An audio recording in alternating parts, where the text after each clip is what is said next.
Hello everybody, welcome to my first ever video for my first ever forum post. So, in this game I'll be analyzing a game that was played with the Danish Gambit.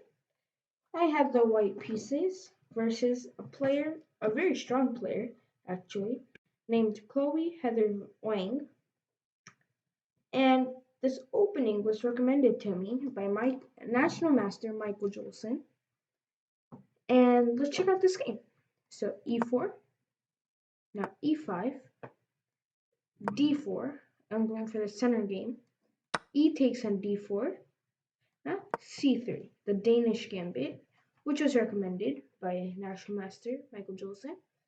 D takes on c3, and now bishop to c4. So basically, the main idea is to go on these long diagonals. For example, if they accept, I go bishop takes, and my bishops are beautiful. But in this game, they didn't accept my pawn.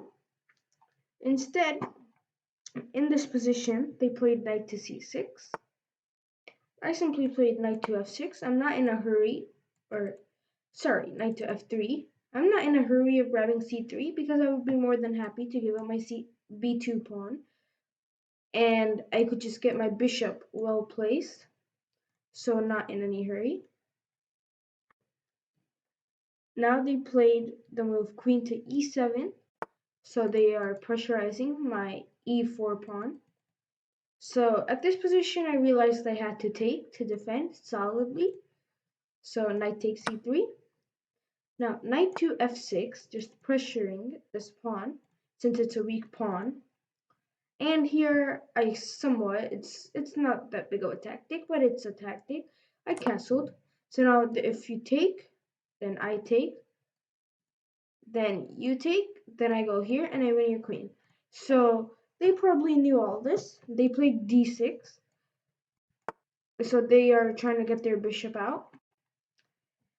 And here I played bishop to g5. So I just pinned this knight with some future ideas of pushing e5.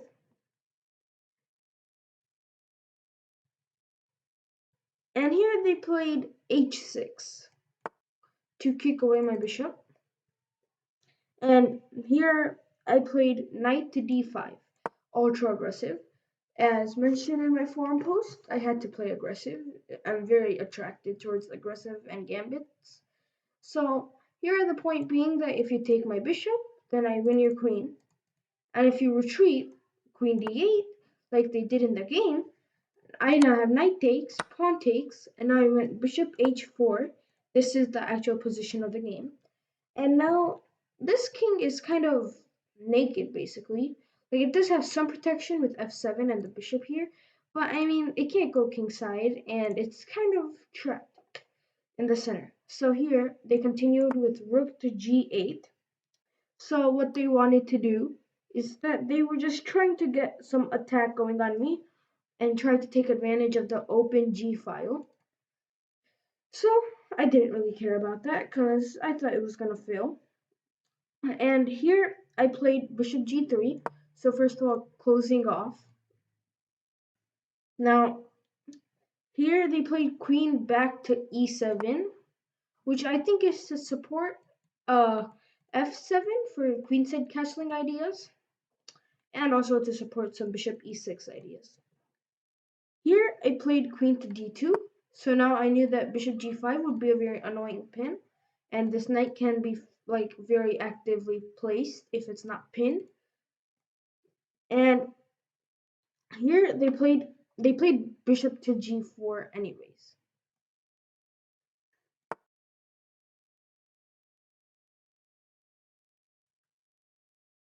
And here he played knight d4.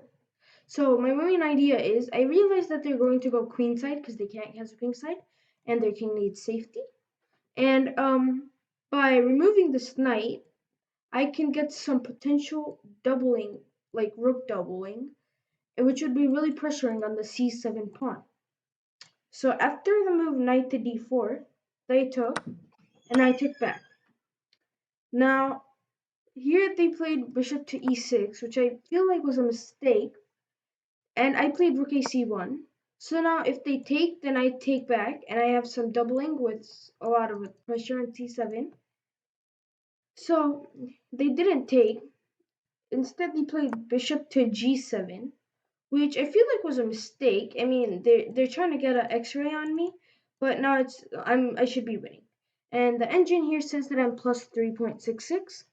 So here I played a nice move, and the move is bishop to b5 check. And what this does is it's basically winning, as you can't really do anything.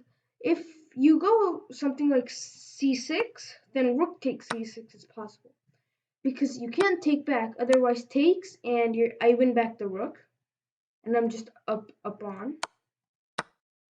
And if you play something like here, then I just get a pin, and if something like rook d8, then I go here, and this should be massively winning. Can't block with the queen, otherwise you just lose the queen. So king d8 I think survived this position, but they missed that, and they played the move king to f8. So here I spotted a very nice tactic, and if you can pause the video and find the tactic, it would be pretty amazing. So here, I'll show you the solution right away. It's rook takes c7. And basically what this does is, there's a mating threat, I'm on the queen, and you can't take my rook.